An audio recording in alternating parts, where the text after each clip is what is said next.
बहुत पुरानी बात है। एक गांव से नदी गुजरा करती थी, जिसके किनारे एक साधु बैठा रहता था और जोर जोर से चिल्लाता रहता था, जो चाहोगे वहीं पाओगे, जो चाहोगे वहीं पाओगे। साधु को गांव के सभी लोग पागल, कुछ लोग मूर्ख और न जाने क्या क्या समझते थे। साधु हमेशा यहीं चिल्लाता रहता था, भगवान की भक्ति करता रहता था। बहुत दिन बीत गए। एक दिन एक बेरोजगार लड़का वहां से गुजरा। उसने साधु की यह बात सुनी और दौड़ा दौड़ा उनके पास पहुंच गया। उस लड़के ने साधु से कहा, क्या मैं जो चाहूँगा वहीं पाऊँगा?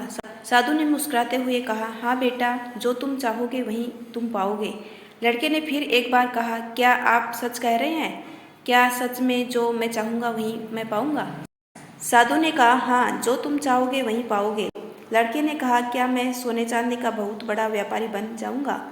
साधु ने कहा, हाँ बेटे, तुम अवश्य बन जाओगे। आज मैं तुम्हें कुछ सोने चांदी की वस्तुएं दूंगा, जिसको तुमने ले जाना और देखना तुम एक बहुत बड़े सोने चांदी के व्यापारी बन जाओगे। लड़के ने अपनी दोनों आंखें बंद की और साधु की ओर हाथ बढ़ा दिए।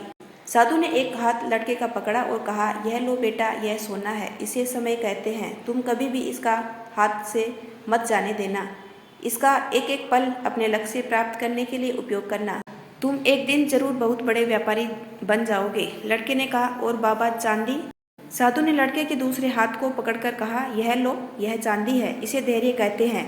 अगर बहुत मेहनत और वक्त का सही उपयोग करके भी लक्ष्य प्राप्त न हो, तब तक तुम धैर्य रखना और देखना तुम धैर्य में कितनी ताकत है।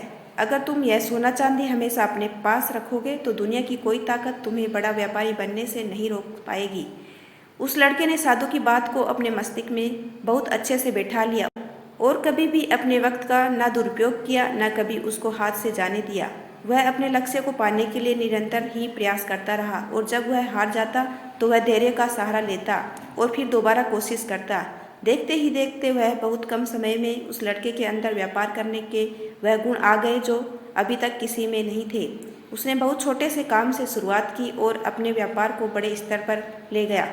आज के समय में वह सबसे बड़ा व्यापारी जो उसने उस दिन साधु से मांगा था बन गया। उसने अपने लक्ष्य को प्राप्त करने के लिए अनेक संघर्ष किए, अनेक चीजें सीखी और न अपने समय का दुरुपयोग किया, न कभी अपना धैर्य खोया और उसने वही पाया जो वह चाहता था, शिक्षा। समय और धैर्य वह ताकत है जिसका उपयोग करके हर व्यक्ति अपने मन मुताबिक लक्ष्य को प्राप्त कर सकता है। निरंतर आगे बढ़ते रहना और कभी अपने लक्ष्य से विमुख न होने से ही हमें लक्ष्य प्राप्त होता है।